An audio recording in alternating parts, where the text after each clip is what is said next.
கண்ணியத்துக்குரிய எல்லாம் வல்ல ஏழை இறைவனின் நல்லடியார்களே, தமிழ்நாடு தௌஹீத் ஜமாத் சார்பாக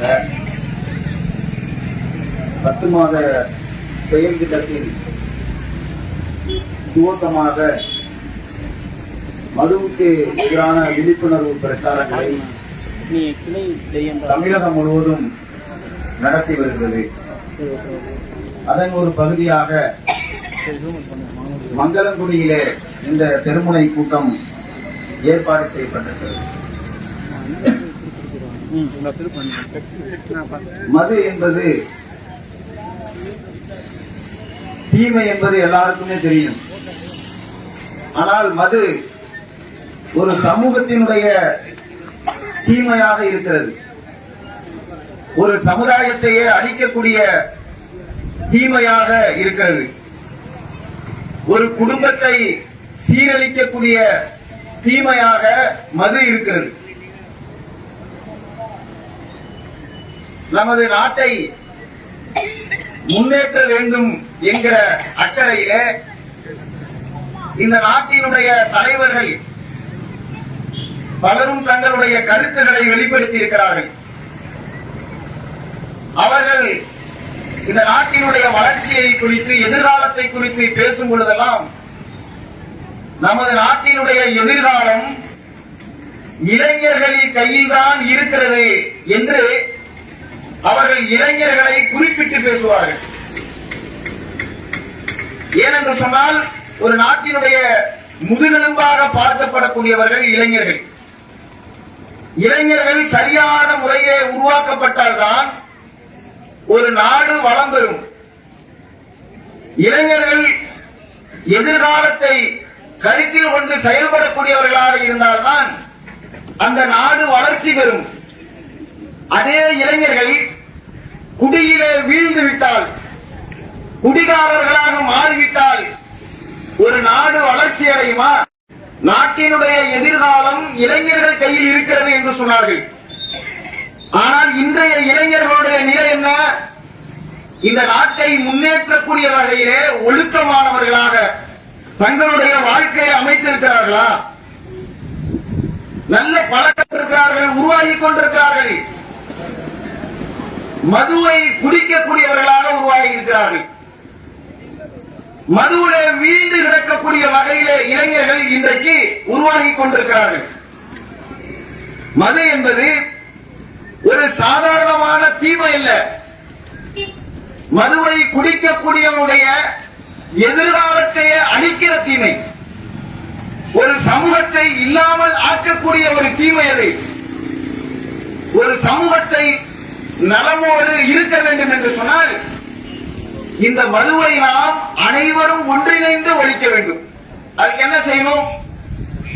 மதுவை முதல்ல குடிக்காம இருக்கணும், அவ்வளவுதான்.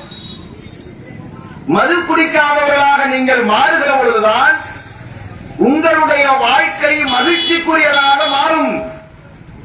உங்களுடைய எதிர்காலம் ஒளிமியமிக்கதாக மாறும். உங்களுடைய எதிர்கால தலைமுறை, சமுதாயம் சீரான சிறப்பான சமுதாயமாக மாறும். மது என்பது எந்த அளவிற்கு ஒரு கொடூரமானது தெரியுமா? 1900 ஒரு புள்ளிவிவரத்தில் சொல்லப்படுகிறது, 2021 தமிழகத்தில் சாலை மரணம் ஏற்படுதுங்க. விபத்து ஏற்படும், சாலை விபத்து. அப்படி மரணங்கள் ஏற்படுகிறது. அதில் இறந்தவர்கள் மட்டும் 15,384 பேர் இறந்து போகிறார்கள். ஒரே ஒரு ஆண்டில் சாலை விபத்தில் 15,384 பேர் தமிழகத்தில் சாலை விபத்தில் இறந்து போகிறார்கள். அதில் 95% பேர் மதுவால் இறந்திருக்கிறார்கள். எவ்வளவு பெரிய ஒரு மனித குலத்தை அழிக்கிற, சீரழிக்கிற ஒரு காரியம் என்பதை நீங்கள் புரிந்து கொள்ளுங்கள். தோழர்களே, 2 நாடுகளுக்கு இடையே சண்டை ஏற்படுதுன்னு வச்சுங்க. 2 நாடுகளுக்கு இடையே சண்டை ஏற்படுது. அந்த சண்டையில ராக்கெட்டுகள் பயன்படுத்தப்படும், துப்பாக்கிகள் பயன்படுத்தப்படும், மிகப்பெரிய பீரங்கிகள் பயன்படுத்தப்படும். வானத்திலிருந்து அணுகுண்டுகள் வீசப்படும். குண்டுகள் மழை போல எதிரியினுடைய நாட்டிற்குள் விமானங்கள் சென்று குண்டு மலையை பொழிந்து விட்டு வரும். ஆயிரக்கணக்கான லட்சக்கணக்கான வீரர்கள் நாட்டினுடைய எல்லையில இருந்து சண்டை போடுவார்கள். இந்த சண்டை சில வாரங்கள் நீடிக்கும். ஒரு வாரம், 2 வாரம், 3 வாரம் நீடிக்கும். சில நேரங்களில் மாத கணக்கில் கூட இது போன்ற சண்டைகள் நீடிக்கும். ஆனால் 2 நாடுகளுக்கிடையே ஏற்படுகிற யுத்தத்தில் கூட ஆயிரக்கணக்கான ராணுவ வீரர்கள் கொல்லப்பட்டிருக்கிறார்களா? ஒரு நாட்டுக்கு இடையில நடக்கிற சண்டையில நான் சொல்றேன், 2 நாடுகளுக்கு இடையே ஏற்பட்டிருக்கிற அந்த யுத்தத்தில் வாரக்கணக்கில் மாதக்கணக்கில் நீளுகிற அந்த யுத்தத்தில் லட்சக்கணக்கான வீரர்கள் போர் புரிகிற அந்த யுத்தத்தில் ஆயிரக்கணக்கான வீரர்கள் கொல்லப்பட்டிருக்கிறார்களா? கிடையாது. ஆனால் இங்கே என்ன? ஒரு மதுவினால் 95% பேர் இறக்கிறார்கள். ஒரே ஒரு ஆண்டில் மட்டும் விபத்தில் 15,384 பேர் இறக்குறாங்கன்னா இது போரில் நடைபெறுகிற அந்த உயிர் பறிக்கப்படுகிற காரியத்தை விட, போரில் கொல்லப்படுவதை விட மிகப்பெரிய கொலையை இந்த மதுவினால் ஏற்படுகிறது என்றால், மனித குலம் அழிந்து போகிறது என்றால் மது எவ்வளவு கொடியது என்று பாருங்கள். நான் சொன்ன ஒரே ஒரு மாநிலத்தில், இந்தியாவில் எத்தனை மாநிலம் இருக்குது? அப்ப எவ்வளவு கணக்கான ஆயிரக்கணக்கான மக்கள் மதுவால் இறந்து போவார்கள் என்று பாருங்கள். எவ்வளவு பெரிய கொடுமையான காரியம் இது. மது என்பது அவனுடைய உழைப்பை சுரண்டுகிறதா இல்லையா? இந்த மதுவை பொறுத்த வரைக்கும் முதலில் நாம் எதிர்க்கப்பட வேண்டியது யார் தெரியுமா? ஆட்சியாளர்கள் தான், அரசாங்கம் தான். இந்திய மக்களை மடையர்களாக இந்த ஆட்சியாளர்கள் பார்க்கிறார்கள். எப்படி கேலி கூத்தான சட்டங்களை இயற்றி வைத்திருக்கிறார்கள். மனித அறிவுக்கு எதிரான சட்டங்களை இயற்றி வைத்திருக்கிறார்கள். ஆட்சியாளர்கள் எதற்காக தேர்ந்தெடுக்கப்படுகிறார்கள்? நாட்டின் மக்களை காப்பதற்கு தானே, மக்களை கொள்றதுக்கா? மக்களுக்கு ஒரு பாதிப்புனா அந்த மக்களை காப்பதற்கு தான் அரசாங்கம் செயல்படுகிறது. ஆட்சியாளர்களை மக்கள் தேர்ந்தெடுக்கிறார்கள். இந்த அரசாங்கம் என்ன பண்ணுதுன்னா நம்மளை எல்லாம் மடையர்களாக பார்க்கிறது. எப்படி அவர்கள் உருவாக்கி வைத்திருக்கிறார்கள், சட்டங்களை போட்டு வைத்திருக்கிறார்கள். உதாரணத்திற்கு புரிந்து கொள்வதற்கு நான் சொல்றேன், ஹெராயின் இருக்குல்ல, அந்த ஹெராயினை ஒருத்தர் 100 கிராம் ஹெராயின் வச்சிருந்தான்னு வச்சுங்க, அவனுக்கு 10 வருஷம் சிறை தண்டனை அப்படின்னு இந்திய அரசியலமைப்பு சட்டம் சொல்லுது. அரசாங்கம் என்ன பண்ணும்? ஹெராயின் வைத்திருக்கிறான் என்று அவனுக்கு மாலை போட்டு மரியாதை பண்ணாது. ஹெராயின் ஒருவன் வைத்திருந்தால், 100 கிராம் ஹெராயின் வைத்திருந்தால் 10 ஆண்டுகள் சிறை தண்டனை வழங்குகிறது. கஞ்சா வச்சிருந்தா பிடிச்சி ஜெயில போட்டுருது. அபின் வைத்திருந்தால் சிறையில் அடைக்கப்படுகிறான், குற்றவாளியாக பார்க்கப்படுகிறான். பல ஆண்டுகள், மாதங்கள், வருடக்கணக்கில் சிறையில் இருக்கிறான். அபின் வைத்திருந்தான். அப்ப எதுக்கு சிறைக்கு போடுறீங்க? அரசாங்கம் சொல்லுவது அபின் வைத்திருந்தால் குற்றம். ஏன்? அது போதை தருகிறது. ஹெராயின் வைத்திருந்தால் குற்றம். ஏன்? அது போதை தருகிறது. கஞ்சா வைத்திருந்தால் குற்றம். ஏன்? அது போதை தருகிறது என்று சிறையில் அடைக்கிற அரசாங்கம் தான் மதுவை விற்றால் குற்றம் இல்லையாம், மதுவை குடித்தால் குற்றம் இல்லையாம். ஏன் மது குடித்தால் போதை வராதா? அபின் குடித்தால் போதை வருகிறது என்றால் குற்றம் என்றால், மது குடித்தால் குற்றம் என்று நீங்கள் சட்டம் ஏற்றுமா இல்லையா? அப்ப என்ன பார்க்கிறீங்க? ஒரு நாட்டினுடைய குடிமக்கள் குடிகாரர்களாக வீழ்ந்து மடிந்து போவதை ஒரு அரசாங்கமே செய்கிறது என்றால் இது எவ்வளவு கேலிக்குரிய சட்டங்கள். இதெல்லாம் ஒழிக்கப்பட வேண்டுமா இல்லையா? சிந்தித்து பார்க்கப்பட வேண்டுமா இல்லையா? மது என்பது சாதாரணமான போதையாது. ஒருத்தன் மது குடிக்கிறதுக்கு என்ன செய்யலாம்? மதுவை ஒருவன் குடிப்பதற்கு என்ன காரணங்களை சொல்லுகிறான்? அவனுக்கு சோகமா இருந்தா மது குடிக்கிறான், சந்தோஷமா இருந்தா மது குடிக்கிறான். தான் மகிழ்ச்சியாக இருப்பதற்காக வேண்டி மதுவை அருந்துகிறேன் என்று மதுவை அருந்தக்கூடியவன் சிந்தித்து பார்க்க வேண்டும். ஒருவனுடைய உழைப்பை சுரண்டுதுங்க. ஒருத்தன் காலையிலிருந்து வெயில நின்று மம்பட்டி பிடிச்சு வேலை பார்த்து, ரோட்டில் இருந்து வேலை பார்த்து, பிளாட்பாரத்தில் கடை போட்டு ஊழியர்களாக வேலை செய்து அவன் சம்பாதிக்கிற அந்த சம்பாத்தியத்தை அவனால கொண்டு போய் வீட்டுல கொடுக்க முடியுதா? இந்த அரசாங்கங்கள் மதுக்கடைகளை திறக்காமல் மூடியிருந்தால் அவன் உழைத்த பணங்கள் எல்லாம் இன்றைக்கு டாஸ்மார்க் கடைக்கு போகுமா? வீட்டுக்கு போயிருப்பா இல்லையா? ஆனால் இன்னைக்கு என்ன மாதிரியான நிலைமை? அவன் உழைச்சி சம்பாதிக்கிற காசை குடும்பத்துல கொண்டு போய் அவன் கொடுக்க முடியல, அவனுடைய மனைவிட்ட கொடுக்க முடியல, அவனுடைய பெற்றோர்களுக்கு கொடுக்க முடியல. அதற்கு முன்பாக ஏட்டு அவன் வேலை பார்த்துட்டு வீட்டுக்கு வர்றதுக்குள்ள ஊர் எல்லையில, அவனுடைய வீட்டுக்கு போறதுக்கு போய் ஊர் எல்லையில கேட்டு என்ன கேட்டு மதுக்கடை. ஒரு அரசாங்கம் என்ன செய்ய வேண்டும்? ஒரு மனித குலம் வளர வேண்டும் என்றால், மனித குலம் முன்னேற வேண்டும் என்றால், மனித குலம் மிகப்பெரிய ஆய்வுகளில் விஞ்ஞானத்தின் உச்சிக்கு செல்ல வேண்டும் என்றால் கல்வி கூடங்களை திறக்க வேண்டிய ஆட்சியாளர்கள் மதுக்கடைகளை வீதிக்கு வீதி திறந்து வைத்திருக்கிறார்கள்.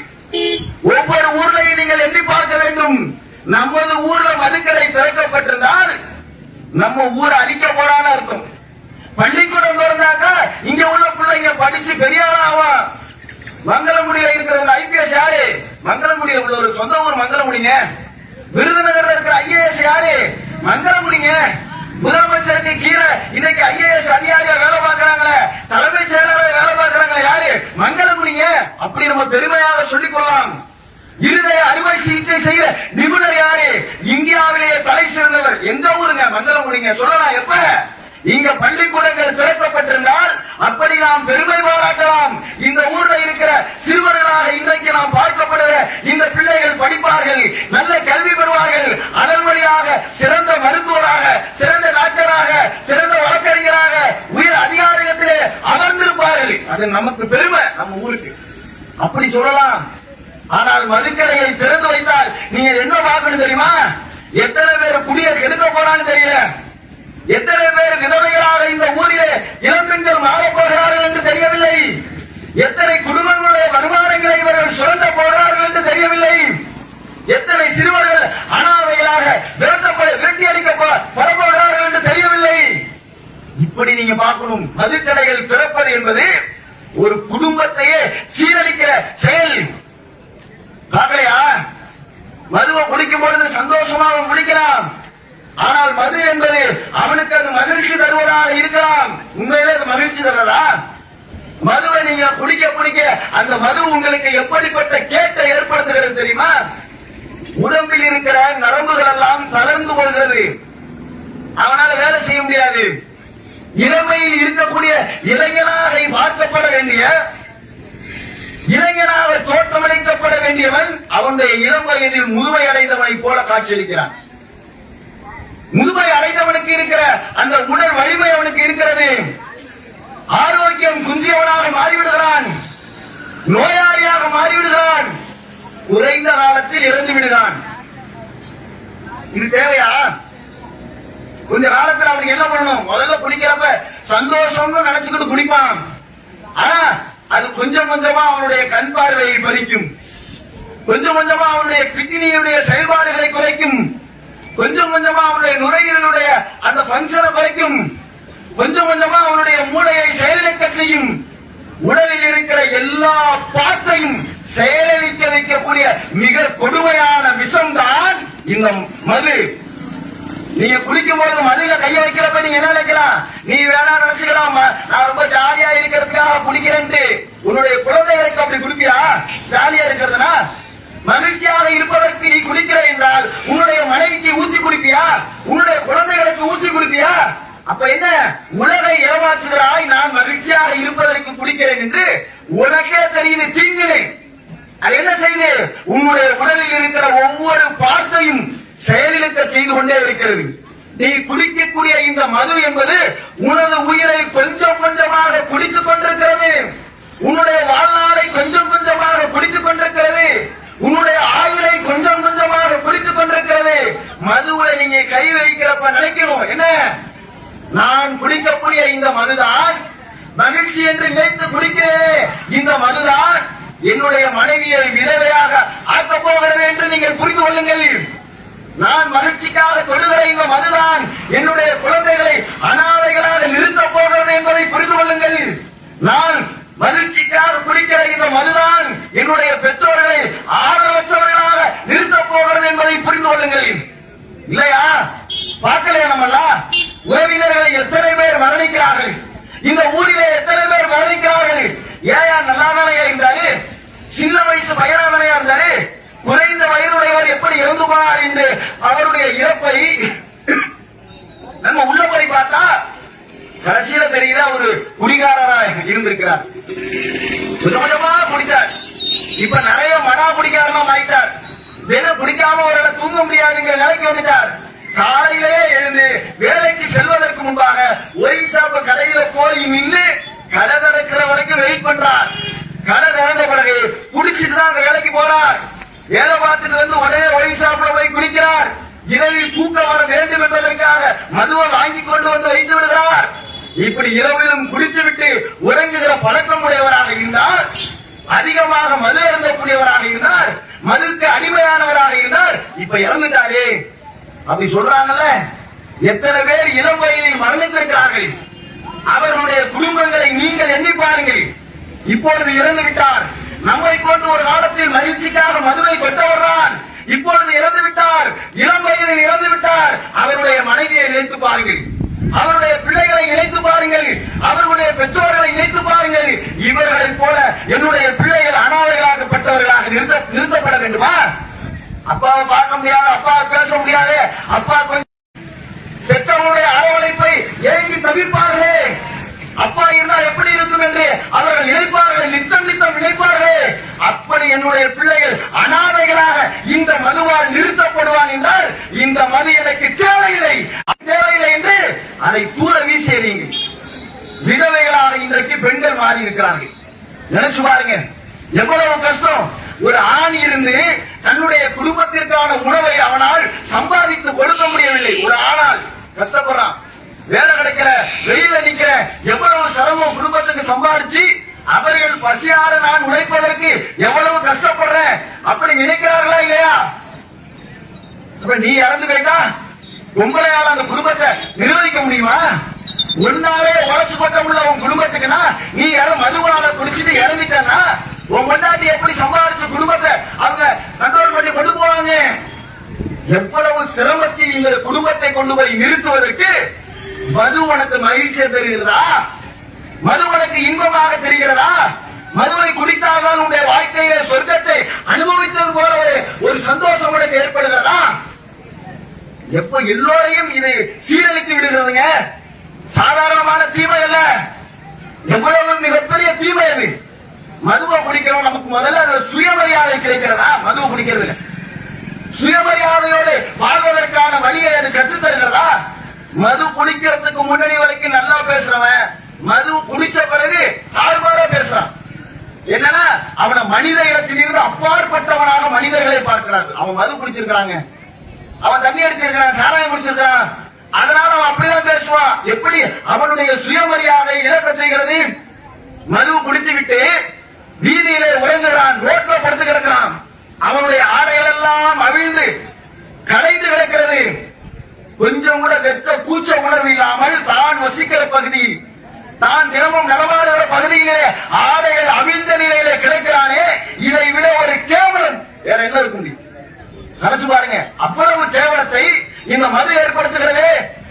தினம் குடிக்க ஒருத்தன் அப்படியே ரோட்ல வர்றான், அவனுடைய பெண் குழந்தை எதிரே வருகிறாள், பள்ளியை முடித்து விட்டு வருகிறாள், வரக்கூடிய தன்னுடைய தோழிகளுக்கு இதோ ஆட்டம் போட்டுக் கொண்டு வருகிறாரு, இதோ போதையிலே வருகிறாரு, குடித்து விட்டு அவர் குடிகாரனை போல் காட்டிக் கொள்ளாமல் செடியா வரன்னு வர்றாரு. அவரை கூப்பிட்டு இங்க பேசினா அவர் 10 அடி வரத்துக்கு முன்னே நாருமே. அப்படிப்பட்ட அந்த குடிகாரரை பார்த்து விட்டு அவனுடைய மகள் சொல்லுவாளா, எங்க அப்பா தான் அதுன்னு? எவ்வளவு கூச்ச உணர்வு, வெட்ட உணர்வு அவனுக்கு ஏற்படும், எவ்வளவு அவமானங்கள் ஏற்படும். இதான் உங்க அப்பாவா இவ்வளவு பெரிய குடிகாரரா அப்படின்னு சகத்தோழிகள் கேட்பார்களே. இதோ ஆடைகள் அவிழ்ந்த நிலையில அன்னைக்கு கிடைந்தாரு, அவர்தான் உன்னுடைய தந்தையா என்று கேட்பார்களே. அவ அப்பான்னு சொல்லுவாள், அறிமுகப்படுத்துவாளா? தெரியாத மாதிரி போவா. எவ்வளவு சுயமரியாதையை இந்த உலகத்திலே நம்ம இலக்க செய்கிற பானத்திற்கு மகிழ்ச்சிக்காக குடிக்கிறது நீங்க வைக்கலாம் பேரு. அது உயிரை கொள்ற பானம், அது சந்தோஷம் தருகிற பானமா? உன்னுடைய உழைப்பை சுரண்டுகிற பானம். புரிந்து கொள்ளுங்கள், நீ குடிக்கிற இந்த மதுவால எவ்வளவு கேடு ஏற்பட்டிருக்கிற கொஞ்ச நேரம் அமர்ந்து நீங்கள் சிந்தித்து பாருங்கள். ஒருவன் ஒரு நாளைக்கு 200 ரூபாய்க்கு குடிக்கிறான்னு வச்சுங்க. ஒருவன் ஒரு நாளைக்கு 200 ரூபாய்க்கு அவன் குடித்தால் ஒரு ஆண்டுக்கு ஒரு மாதத்திற்கு எவ்வளவு தெரியுமா குடிக்கிறான்? 12,000 ரூபாய்க்கு குடிக்கிறான் ஒரு மாசத்துக்கு. ஒரு நாளைக்கு ஒருத்தன் 200 ரூபாய்க்கு குடிச்சான் அப்படின்னு சொன்னா அவன் ஒரு மாதத்திற்கு 6,000 ரூபாய்க்கு குடிக்கிறான். வருடத்திற்கு எவ்வளவு குடிக்கிறான்? 72,000 ரூபாய்க்கு வருடத்திற்கு குடிக்கிறான். கிட்டத்தட்ட 40 ஆண்டுகள் அவன் குடித்தான் என்றால் ஒரு நாளைக்கு 200 ரூபாய் குடிக்கிறவன் 40 ஆண்டுகள் தொடர்ந்து குடித்தான் என்றால் 28,80,000 ரூபாயை மதுவால ஒரு இழக்கிறான். 40 வருஷம் குடிகாரனா இருக்கு. இன்னைக்கு 18 வயசுல குடிகார, 20 வயசுல குடிகாரனா இருக்கிறவன் 40 வயசுல அவன் குடிகாரனாக தொடர்ந்தான் என்றால் அவனுடைய உழைப்பில் இருந்து 28,80,000 ரூபாயை மதுக்கடையிலே அவன் செலவழித்திருக்கிறான். குடிக்கிறதுக்கு மட்டும். சைனீஸ் வேற தனி, அது தனி, அந்த செலவு வேற. அப்ப எவ்வளவு பெரிய உழைப்பை நம்முடைய பொருளாதாரத்தை மதுக்கடையில கொண்டு போய் நம்ம கொடுக்கிறோம். எப்படி குடிகாரர்கள் முடிவாகிறார்கள் புரிந்து கொள்ளுங்கள். பல பேர் நினைக்கிறாங்க நம்மளாம் பெரிய அவர் மாதிரி குடிகாரர் கிடையாது, இவர் மாதிரி குடிகாரர் கிடையாது, இவெல்லாம் மடா குடிகாரன். காலையில ஒரிசா கடவாசல்ல போய் நிக்கிறான், சாயந்தரம் ஆனா ஒரிசா வாசல்ல போய் நிக்கிறான். அந்த மாதிரியா நம்ம குடிக்கிறோம்? நம்ம அப்படி குடிக்கல. நம்ம வாரத்துல ஒரு நாள், நம்ம எங்கேயாவது பங்கன் நடந்தா ஒரு நாள், நம்ம டெய்லி கொஞ்சோண்டு இப்படி நினைச்சுக்கலாம். ஒருத்தன் நான் டெய்லி குடிக்க மாட்டேன், ஒரு நாள் விட்டு ஒரு நாள், அவன அளவு போறான். வாரத்துல ஒரு நாள் தாங்க, அவன மாதிரி டெய்லி குடிகாரன் கிடையாதுங்க அப்படின்னு நினைக்கிறான். இந்த மடா குடிகாரர்களாக உருவாகினார்களே, இவர்கள் எப்படி உருவாகினார்கள்? அவர்களை பற்றி நீங்கள் சிந்தித்து பார்த்தீர்களா? டெய்லி இன்னைக்கு தண்ணி அடிக்காம எனக்கு தூக்கம் வராத ஒருத்தன் சொல்றானே, இவனுடைய ஆரம்ப காலத்தினுடைய அவனுடைய தண்ணீர் அடிக்கக்கூடிய பழக்கம் எப்படி ஏற்பட்டது தெரியுமா? உங்களை மாதிரிதான். ஒரே ஒரு பத்து. எப்படி முதல்ல ஒருத்தன் குடிகாரனா மாறதுக்கு முன்னாடி எப்படி குடிக்கிறான்? ஒரு பத்து தான். உங்களை மாதிரி ஒருவே ஒரு பத்து அடிச்சவன் தான் அவன். 40 வருஷத்துக்கு மேலே, 20 வருஷத்துக்கு மேலே. அப்புறம் ஒரு பத்து அப்படியே 2 பத்து ஆனிச்சு, 2 பத்து அப்படியே குவார்டர் ஆனிச்சு, குவார்டர் வாரத்துக்கு ஒரு குவார்டர் ஆனிச்சு, வாரத்துக்கு ஒரு குவார்டர், டெய்லி ஒரு குவார்டர் ஆனிச்சு, அப்புறம் ஆஃப் ஃபுல்லுன்னு போய் இன்னைக்கு பெரிய குடிகாரனா போயிட்டான். இப்படிதான வந்தா? நினைத்து பாருங்கள். மது ஒருத்தன் அப்படி குடிச்சுட்டு விடுவானவன் உள்ள போனா அது பாட்டுக்கு சரசரன்னு கொண்டு போயிட்டே இருக்கு. புரிந்து கொள்ளுங்கள். மடா குடிகாரர்களாக மாறியவர்கள் எல்லாம் ஒரு காலத்துல ஒரே ஒரு பத்து தான். உங்களுடைய பிள்ளைகளை கூட நல்ல நண்பர்களோடு இணைத்து வையுங்கள். புரிந்து கொள்ளுங்கள். பெற்றோர்களாக இருப்பவர்கள் கூட இன்னைக்கு எப்படி நினைக்கிறாங்க? எவன் குடிக்கல, எல்லாரும் குடிகாரனா இருக்கிறான். நம்ம பையன் குடிக்கிறான்னு தெரிஞ்சு கூட இன்னைக்கு ஏதோ பங்கனா ஃப்ரெண்டோட அக்காவுக்கு கல்யாணமா, அதனால இன்னைக்கு ஒரு நாளைக்கு குடிக்கட்டும். இன்னைக்கு ஒரு தீபாவளி வந்துருச்சு குடிக்கட்டும், பொங்கல் வந்துருச்சு குடிக்கட்டும். இன்னைக்கு பர்த்டே வந்து ஒரே ஒரு நாள் குடிச்சிட்டு போறான், பாஸ் ஆயிட்டான் பாத்தி ஒரு நாள் குடிச்சிட்டு போறான். அப்படி பெற்றோர்கள் விடுகிறார்கள். இப்படி குடிக்க ஆரம்பித்தவர்கள் தான், ஒரு நாளில் குடிக்க ஆரம்பித்தவர்கள் தான் மடா குடிகாரர்களாக மாறி இருக்கிறார்கள். புரிந்து கொள்ளுங்கள். சில பேர் பிள்ளைங்க நினைக்கிறாங்க நம்ம புள்ள குடிக்க மாட்டான், அவன் ஃப்ரெண்டு வேணா குடிகாரனா இருக்கலாம், என் புள்ள குடிக்க மாட்டான் நினைக்கிறான். முதல்ல உங்க புள்ள நல்லவனா இருப்பான். உங்க பையன் எவனோடு பழகுகிறானோ அவனுடைய எண்ணங்கள் எல்லாம் இவனுக்கும் ஒட்டிக் கொள்ளும். புரிந்து கொள்ளுங்கள். நல்லவர்களோடு உங்களுடைய பிள்ளைகளை பழகுவதற்கான வாய்ப்புகளை ஏற்படுத்திக் கொள்ளுங்கள். தீயவர்களோடு பழகுறானா கண்டிச்சு அவன் பழக்கத்தை வேணும்னு சொல்லுங்க. ஏன் முகமது நபி அவர்கள் சொல்லுகிறார்கள், எல்லாருமா சொன்னாங்க, அழகா சொல்றாங்க பாருங்க. உன்னை பற்றி நான் சொல்ல வேண்டும் என்றால் நீ யாருன்னு நான் உன்கிட்ட சொல்லணுமா? உன்னுடைய நண்பர்களை பார்த்து நான் சொல்லிவிடுவேன். புரியுதா? நீ யாருன்னா உன்னுடைய நண்பர்களை பார்த்து நான் சொல்லிடுவேன். ஏன் தெரியுமா? உன்னுடைய நண்பர்களிடத்தில் ஒழுக்கமான பழக்கங்கள் இருந்தால் அதை நோக்கி உன்னை கொண்டு போவான். நல்ல படிக்கிற மாணவர்கிட்ட இவன் சேரான்னு வச்சுங்க, அவன் என்ன பண்ணுவான்? 24 மணி நேரம் புத்தகத்தை படிக்கிறவனா இருப்பான். இவன் என்ன பண்ணுவான்? சும்மா போய்கிட்டா எப்பா இதையும் நீ படிப்பா அதையும் படிப்பா சொல்லி கொடுப்பான். அப்படியே அவனும் படிக்கிறவனா மாறிடுவான். அவனுடைய நண்பன் கிரிக்கெட் விளையாடுறவனா இருக்கான்னு வச்சுங்க, சும்மா அப்படி வேடிக்கை பார்க்கிறோம், அப்புறம் அவனும் வேட்டை தூக்கிட்டு கிளம்பிடுவான். அவனுடைய நண்பர்களிடத்திலே தீய பழக்க வழக்கங்கள் இருந்தது என்றால் அந்த பழக்க வழக்கங்கள் மெல்ல மெல்ல மெல்ல மெல்ல இவனையும் தொற்றிக் கொண்டு அந்த தீய பழக்கத்தில் இவனும் அடிமையாகி விடுகிறான். மது குடிக்கக்கூடியவனாக இருந்தால் முதல்ல அவன் மது குடிப்பான், இவன் சும்மா வேடிக்கை தான் பாக்குறான். எவ்வளவு குடிக்க மாட்டானே, போவான் பக்கத்துல உட்காந்துருப்பான், அவனுங்க தான் குடிப்பான், இவன் தோட்டே பார்க்க மாட்டான், இவன் பெத்தவன் நினைச்சுக்கிட்டு இருப்பான். இப்படிதான் 20 வருஷத்துக்கு முன்னாடி பல பேர் நினைச்சுக்கிட்டு இருந்தான். இப்படிதான் 30 வருஷத்துக்கு முன்னாடி பல பேர் நினைச்சுக்கிட்டு இருந்தான். இன்னைக்கு படா குடிகாரர்களாக மாறி இருக்கிறார்கள். எப்படி முதல்ல போய் நிக்கப்ப மாப்பிள்ள கொஞ்சோண்டு மாப்பிள்ள அப்படிமா, நான் குடிக்க மாட்டேன், எனக்குலாம் வேணாம், ஏன்னா ஒத்துக்காது, நான் சாப்பிட மாட்டேம்மா. முதல் வாட்டி விட்டுருவானுங்க, 2வது வாட்டி மறுபடியும் அதிகமாக அவனை வற்புறுத்துவார்கள். 3வது வாட்டி ஒன்ன மாதிரியே அவன் சொன்னான், முடியாது, இப்ப பாரு இத்தனோண்டு ஒரு பத்து அடிச்சுட்டு கொஞ்சம் கூட போதை இல்லாம இருக்க மாதிரி, அப்ப நீ அடி, உடம்பு போத வராது, ஒண்ணும் செய்யாது, தலையெல்லாம் வலிக்காது அப்படின்னு சொல்லுவான். அப்படியே உனக்கு உள்ளத்துல ஓடும் ஆசை, அப்படியா அப்படியா நினைச்சுக்கிட்டே இருந்து கடைசியில ஒரே ஒரு பத்து தானே குடிப்பான். குடிச்சவன இவங்க போத இருக்கா, இல்ல இல்ல இன்னொரு பத்து குடித்தா, அப்புறம் எப்பெல்லாம் கூடி அவனுங்க தண்ணி அடிக்கிறாங்களோ அப்ப எல்லாம் இவனுடைய பங்கின்னு 10 வந்துடும். ஒரு பக்கம் 2 பக்கு, அப்புறம் ஒரு பக்கெல்லாம் நமக்கு சரியா வராது, கரெக்டா லெவலா ஊத்துறாண்டுருவோம். எல்லாருக்கும் ஒரு மாதிரி முடிவுச்சா, ஏன்னா வீட்டுக்கு வந்தா தண்ணி அடிச்சுட்டு வந்திருக்கான்னு சொல்லுவானா, உங்களுக்கு முன்னாடி சாராயம் குடிச்சுட்டு வந்த மாதிரி நடப்பானா, வீட்டுக்கு வருகிற பிள்ளைகள் இடத்துல எந்த பேச்சையுமே பேச மாட்டான். நல்ல மாதிரி அப்படி டப்புன்னு படுத்துவான், தூக்கிடுவான்.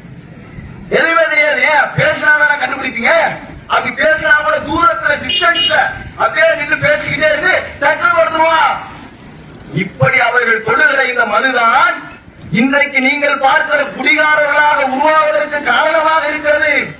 மது என்பது சாதாரணமான தீமை அல்ல, அது குடும்பத்தையே சீரழிக்க ஒரு மிகப்பெரிய கொடுமையான தீமை. அது பெற்றோர்கள் எல்லாம் மனாதைகளாக இன்றைக்கு நிறுத்தப்படுகிறார்கள் இந்த மதுனால. சாதாரண நீ வேணா நினைச்சுக்கிற, நமக்கு சந்தோஷத்துக்கு குடிக்கிறோம், மகிழ்ச்சிக்கு குடிக்கிறோம் அப்படி என்று நினைத்துக் கொள்கிறாய். பெற்றோர்களை பற்றி நீ எண்ணி பார்த்தாயா? இந்த சமூகத்திலே உனக்கு பொறுப்பு இருக்கிறது, கடமை இருக்கிறது. என்ன பொறுப்பு? வீடு கட்டுறதுதான் அவனுக்கு பொறுப்பு நினைச்சுக்கிட்டு இருக்கான், நிலபலம் வாங்குறதுதான் அவனுடைய பொறுப்பு நினைச்சுக்கிட்டு இருக்கான், காரு 2 வீலர் வாங்குறதா அவனுடைய பொறுப்பு நினைச்சுக்கிட்டு இருக்கிறான். அதே புரிந்து கொள்ளடா, அதை விட முக்கிய கடமை உனக்கு இந்த சமூகத்திலே இருக்கிறது. என்ன தெரியுமா? உன்னை பெற்றெடுத்த தாய் தந்தையருக்கு உணவளிப்பது, அவர்களை அரவணைப்பது இந்த சமூகத்தில் நீ செய்ய வேண்டிய முதல் கடமை. அது அந்த கடமையை சரியா செய்யணும். மதுவை தூக்கி தூர மது குடிக்கிறவர்கள் எண்ணி பாருங்கள், நாம் குடிக்கிற இந்த மதுவினால் நம்முடைய உயிர்கள் பறிக்கப்பட்டு விட்டால் நம்முடைய பெற்றோர்களுடைய நிலை என்ன? அதை நினைச்சு பாத்தீங்கன்னா, வயதான காலத்தில் உழைக்க முடியாத அந்த வயதில ஆதரவற்ற நிலையில அவர்கள் தள்ளப்பட்டார்கள் என்றால் அதை விட கொடுமை வேற என்ன இருக்குது? உழைக்க முடியுமா? இளைஞராக இருக்கிறவங்க உழைச்சிடலாம், முதுமை அடைந்த நிலையில் அவர்களால் உழைக்க முடியுமா? அவர்களுக்கு தேவையான உணவை உழைத்து உண்பதற்கான வலு அவருடைய உடலிலே இருக்கிறதா? எப்படி அவர்களுடைய வாழ்க்கை ஓடும்? அவங்க நினைச்சு பார்த்துருப்பாங்க, எப்படி இருப்பாங்க? நீ சின்ன பிள்ளையா இருந்தப்ப உன்னை தூக்கி தோளில் சுமக்கிற பொழுது ஆனந்தமாக சுமந்தவர்கள், உன்னை வளர்க்கிற பொழுது உழைத்து அவர்களுடைய உழைப்பால் உனக்கு உணவளித்து உடையளித்து இருப்பதற்கான இடம் அளித்தவர்கள் என்ன நினைச்சிருப்பாங்க தெரியுமா? உன்னை நல்ல காலேஜில் படிக்க வைக்கும் பொழுதெல்லாம், உனக்கான வேண்டிய செலவுகளை அவர்கள் செய்யும் பொழுதெல்லாம் என்ன நினைத்திருப்பார்கள் தெரியுமா? இதோ எனது மகன் உருவாகி கொண்டிருக்கிறான், நான் எவ்வளவோ கஷ்டப்பட்ட இந்த சமூகத்தில் நான் ரொம்ப துன்பங்களை அனுபவித்திருக்கிறேன், இதோ என்னுடைய பிள்ளைகள் உருவாகி கொண்டிருக்கிறார்கள், இவர்கள் உழைக்கிற காலம் வந்துவிட்டது, சம்பாதிக்கிற காலம் நெருங்கிவிட்டது, இனிமேல் எனக்கு ரெஸ்ட் கொடுத்துவாங்க, நான் உழைச்சது போதும், எனக்கு வயது நிலை ஆயிடுச்சு, என் பிள்ளை என்ன இனிமே வேலை செய்யாம வீட்டுல இருக்க வச்சு எனக்கு சாப்பாடு போடுவான், நல்லா பார்த்துக்குவான் அப்படின்னு கனவுகளோடு இருந்த பெற்றோர்களுடைய நிலை என்ன? நீ டெய்லி குடிச்சிட்டு நீ மண்டையாயிட்ட, இளம் வயதில் நோயாளியாக மாறிவிட்டாய், இளம் வயதில் இறந்து விட்டாய், உன்னுடைய பெற்றோர்களுடைய நிலை எண்ணி பார்த்தாயா? இதெல்லாம் நினைச்சு நீ மதுபாட்டில கைய வச்சு பாரு. விஷத்தை குடிக்கிறோம், நம்முடைய பிள்ளைகளை அனாதைகளாக நிறுத்தப்படுவதற்கு சமமான ஒரு காரியத்தை நாம் செய்கிறோம். இந்த மது அதாவது ஒரு தீமை என்பதை விட இந்த மனித சமூகத்தினுடைய எதிரி, என்னுடைய குடும்பத்தினுடைய எதிரி என்று நீங்கள் பாருங்கள்.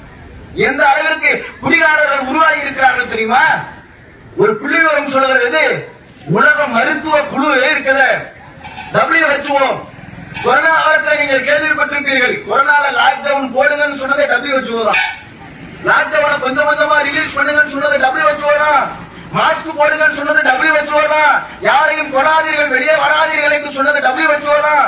உலக அளவில் இருக்கிற மருத்துவ குழு சொல்றது இந்தியாவினுடைய குடிகாரர்களை பார்த்து சொல்கிறது. இப்படி சீனாவில் இருக்கிற மக்களை விட இந்தியாவில் தான் 2 மடங்கு குடிகாரர்கள் அதிகமாக இருக்கிறார்கள். நம்ம நாடு எதை நோக்கி போகுது பாத்தீங்களா?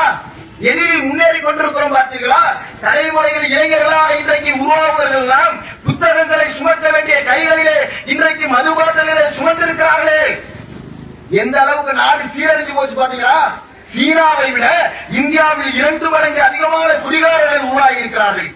நான் சின்ன பிள்ளையா இருக்கிறப்ப ஒருத்தன் சாராயம் குடிக்கிறதா யாருக்குமே தெரியாது. குடிகாரன்னு ஒருத்தனை பார்த்து நம்ம பயப்படுவோம். யாரை பார்த்து? ரோட்ல சத்தம் போட்டு வருவான், எவனா ஒருத்தன் வருவான், அவனை பார்த்தாலும் பயமா இருக்கும். சின்ன பிள்ளையா இருக்கிற குடிகாரங்க அப்படின்னு. இன்னைக்கு நீங்க நைட்டு 6 மணிக்கு மேல சாலை ஓரமாக நீங்கள் பைக் எடுத்துக்கிட்டு 1 கிலோமீட்டர்களை நீங்கள் சுற்றினால் ஒரு குறைந்தபட்சம் சாலை ஓரத்துல 10 இடங்கள்ல லைட் எறிங்க, டார்ச் லைட் மாதிரி செல்போன்ல. என்னதான் பார்த்தா வயலுக்குள்ள என்னடா டார்ச் லைட் அடிக்குதுன்னு பார்த்தா ஒரு 4 பேர் உட்கார்ந்து இருக்கான். ஏன்னா நல்ல பகல்ல 4 பேர் நின்று பேசாதவன் வயல்ல இருக்கிற டார்ச் லைட்டை வச்சுக்கிட்டு என்னடா பண்றான்னு போய் பார்த்தா அங்க பாட்டில் இருக்குது, அங்க மூடி இருக்குது, அங்க டம்ளர் இருக்குது, என்னடா குடிக்கிறான். இது மாதிரி 10 குழுக்களை நீங்கள் பார்த்து விடலாம். அப்படி குடிகாரர்கள் இன்றைக்கு இந்த தலைமுறையில் அதிகரித்திருக்கிறார்களே. அதான் WHO சொல்றது சீனாவை விட இந்தியாவில் 2 மடங்கு குடிகாரர்கள் அதிகம் என்று சொல்கிறது. அதைவிட கொடுமையாக ஒரு அறிக்கையை அது வெளியிடுகிறது. எப்படி என்றால் இந்தியாவிலே 13 வயதில் இருந்து 19 வயதுடைய இளைஞர்களுக்கு மது பழக்கம் அதிகரித்திருக்கிறது. யாரும் வெளியில சொல்ல மாட்டான். 13 வயசுல அப்பாவுக்கு பயப்படுவான், அம்மாவுக்கு பயப்படுவான். ஆனால் என்ன அதிகரித்திருக்கிறது? மது பழக்கம் அதிகரித்திருக்கிறது. 13 வயதில் இருந்து 19 வயதுடைய இளைஞர்களுக்கு மது பழக்கம் அதிகரித்திருக்கிறது என்றால் எத்தனை இளம் விதவைகள் இந்த நாட்டிலே உருவாக போகிறார்கள் என்று தெரியவில்லை. எத்தனை குழந்தைகள் அனாதைகளாக நிறுத்தப்பட போகிறார்கள் என்று தெரியவில்லை. அது இறைவனுக்குத்தான் வெளிச்சம். எப்படிப்பட்ட கேடுகட்ட சமூகத்தை நாம் உருவாக்கி கொண்டிருக்கிறோம் பார்த்தீர்களா? மதுக்கடைகளை எல்லாம் இழுத்து மூட வேண்டுமா இல்லையா? மதுக்கடைகள் திறந்திருப்பது இந்த ஊரில் இருக்கிற மக்களுக்கு ஆரோக்கியத்தை போட்டுமா? மருத்துவமனைகள் திறந்திருந்தால் ஒரு நோய்க்கான வைத்தியம் என்று நினைக்கலாம். மதுக்கடைகள் திறந்திருந்தால் இந்த ஊரில் இருக்கிற பல உயிர்களை குடிப்பதற்கு திறக்கப்பட்டிருக்கிற கடை. அப்படித்தானே? அதை எப்படி நம்ம அனுமதிப்பது? தண்ணி வெள்ளையினா போராடக்கூடிய மக்களிடத்தில் கூட சாராய கடைகளுக்கு எதிராக போராடுகிற குணமில்லை. எல்லா பயிலும் குடிகார பாய்ட்டான். அதனால WHO சொல்லுது சீனாவை விட இந்தியாவில் 2 மடங்கு குடிகாரர்கள் அதிகம் என்று சொல்லுது. அது மட்டுமல்ல, ஒவ்வொரு 100 பேரில் WHO அறிக்கையிலே இந்தியாவில் இருக்கிற ஒவ்வொரு 100 பேரில் 38.5% பேர் குடிகாரர்களாக இருக்கிறார்கள். அப்பனா எவ்வளவு பாருங்க, 3 1 பங்கு குடிகாரர்கள். அப்படி WHO அறிக்கை இருக்கிறது என்றால் எப்படிப்பட்ட நிலையில் இந்த சமூகம் தள்ளப்பட்டுக் கொண்டிருக்கிறது, எப்படிப்பட்ட நிலையில இந்த சமூகம் சென்று கொண்டிருக்கிறது நீங்கள் புரிந்து கொள்ளுங்கள். அப்ப இந்த மது என்பது சாதாரணமான குற்றமாக நாம் பார்க்க முடியாத தோழர்களே. மதுவுக்காக வேண்டிய ஒருத்தன் எப்படி எல்லாம் மாறான் தெரியுமா? நல்ல குடும்பத்தில் பிறந்தவன் தான், நல்ல குடும்பத்தில் வளர்க்கப்பட்டவன் தான் மதுவுக்கு அடிமையாகி மதுவுக்கு இரையாகிற அந்த நிலையில மது குடிக்க வேண்டும் என்கிற எண்ணத்தில் அவன் எப்படி மாறுகிறான்? திருடனாக மாறிவிடுகிறான். மது குடிக்கிறதுக்கு பணம் இல்லையா? அப்பா பாக்கெட்ல இருந்து காசு, அம்மா சேர்த்து வச்சிருக்கிறத எடுத்து குடிக்கிறான். மது குடிக்க பணம் இல்லையா? எப்படியாவது யார்த்தையாவது ஆட்டையப்பட்ட திருடனாக மாறி அவர்களுடைய கடையில் இருக்கிற பொருள்களை திருடுகிறான், செல்போனை திருடுகிறான், பைக்கை திருடுகிறான். எதற்கு? மது குடிப்பதற்காக வேண்டி ஒருவன் திருடனாக மாறுகிறான் என்றால் எப்படி இந்த மனித சமூகத்தை இந்த மது மாற்றுகிறது? அது மட்டுமல்ல தோழர்களே, மது குடிக்கிறதுனால கொலைகாரணம் பேரும். பல கொலைகள் இந்த சமூகத்துல எதனால ஏற்படுது தெரியுமா? மது குடிக்கிறதுனால ஏற்படுகிறது. இதே தேனி மாவட்டத்தில் ஒரு கொலை நடக்குதுங்க. தேனி மாவட்டத்தில் ரமேஷ் வசந்தகுமார் என்பவர் இறந்து போறார். அவருடைய தம்பி ரமேஷ் கொலைகாரராக மாறிவிடுகிறார். ஏன் வசந்தகுமார் கொல்லப்பட்டார் தெரியுமா? ரமேஷ் குடிகாரனாக இருக்கிறான். அவங்க அம்மா ரமேஷ திட்டுறாங்க. இந்த வயசுல நீ குடிக்கிறியா அப்படின்னு சொல்லி அம்மா திட்டுறாங்க. அம்மாவை திட்டுறாங்கன்னா அம்மா ஏன் திட்டுறாங்க? வெறும் 16 வயதுடையவன் தான் ரமேஷ். இந்த சமூகம் எப்படி மாறுகிறது பாருங்க. 16 வயதுடைய ரமேஷ் குடித்து விட்டான் என்பதற்காக வேண்டி அம்மா திட்டுறாங்க. அம்மாவுக்கு சப்போர்ட்டாக அங்கே வருகிறார் வசந்தகுமார். அவருடைய அண்ணன் 18 வயது. 2 பேருக்கு இடையில வார்த்தைகள் முத்துகிறது. குடித்ததை கண்டித்ததற்காக வேண்டி வசந்தகுமாரினுடைய தலையிலே கல்லால் அடித்து கொலை செய்கிறார். எப்படி பாருங்க, தான் தன்னுடைய சகோதரனை ஏண்டா குடிக்கிறதை கேட்டதற்காக வேண்டி ஒருவன் கொலை செய்கிறான் என்றால், கொலை செய்ய துணிகிறான் என்றால் இந்த சமூகம் எப்படிப்பட்ட சீரழிவை நோக்கி சென்று கொண்டிருக்கிறது. அம்மாக்காரன் மட்டும் போய் காசு கேட்கிறான், அம்மாக்காரவங்க காசு தரல அப்படின்னு இன்னொரு விழுப்புரத்தில் நடந்த சம்பவம் இது. அம்மாக்காரவங்க காசு தரலனோட அம்மாக்காரவங்க அறிவாளையில் வெட்டுகிறான். தந்தையிடத்திலே போய் பணம் கேட்கிறான் குடிப்பதற்கு. தந்தை பணம் தரவில்லை என்று தந்தையை அறிவாளையில் வெற்றி படுகொலை செய்கிறான். இதெல்லாம் தமிழகத்தில் டெய்லி நடக்கிற கொலை கொலை கொலை கொலை கொலைன்னு வருது. அந்த கொலைக்கு பின்னாடி பாத்தீங்கன்னா தண்ணீர் குடிப்பதற்காக, மது அருந்துவதற்காக அல்லது மதுவை ஊட்டி கொடுத்ததற்காக மதுவினால் செய்த கொலைகளாகத்தான் பெரும்பாலான கொலைகள் இருக்கிறது என்றால் இந்த மது எவ்வளவு பெரிய சமூக தீமை என்று பாருங்க. எப்படிப்பட்ட நிலைகளை இந்த சமூகத்தை இந்த மது ஏற்படுத்தி இருக்கிறது தெரியுமா? கோயம்புத்தூர்லங்க டாக்டர் ரமேஷ் அவரு தன்னுடைய மனைவி இறந்துவிட்ட செய்தியை கேட்டு வருகிறார். மனைவி எப்படி இறந்தாங்க தெரியுமா? அவருடைய மனைவி தன்னுடைய மகளை, பள்ளியில் படிக்கிற மகளை அழைத்து வருவதற்காக வேண்டி 2 வீலர்ல போறாங்க. அந்த மாதிரி ஹெல்மெட் எல்லாம் போட்டிருக்கு. டாக்டரோட ஒய்ஃப் ஹெல்மெட் எல்லாம் போட்டிருக்கு.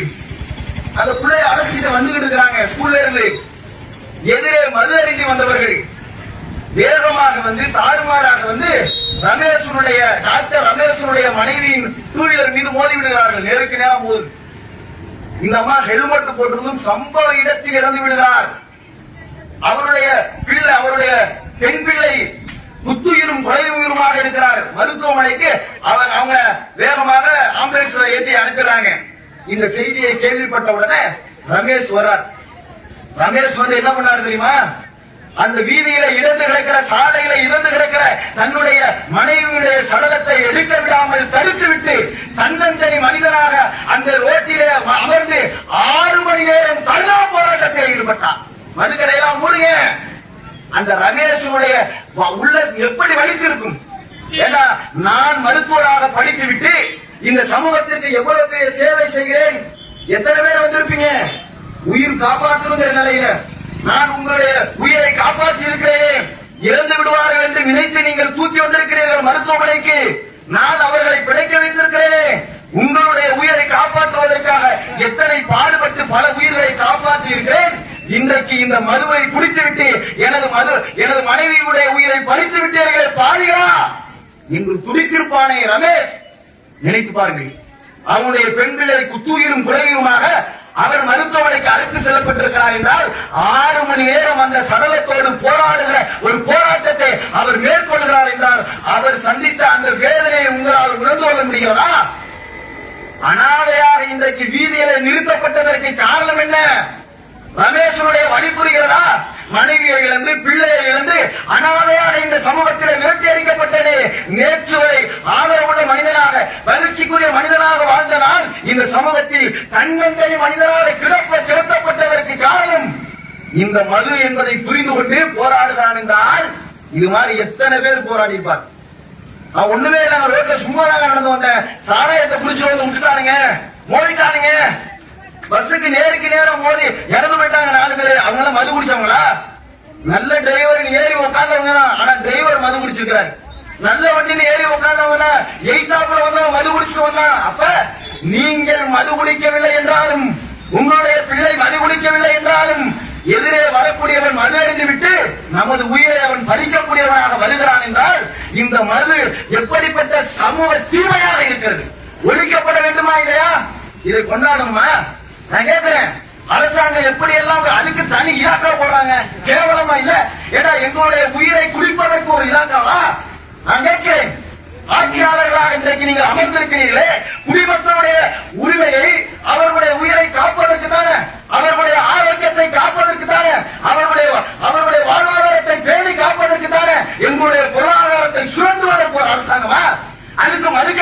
நீங்கள் கேட்பீர்களா?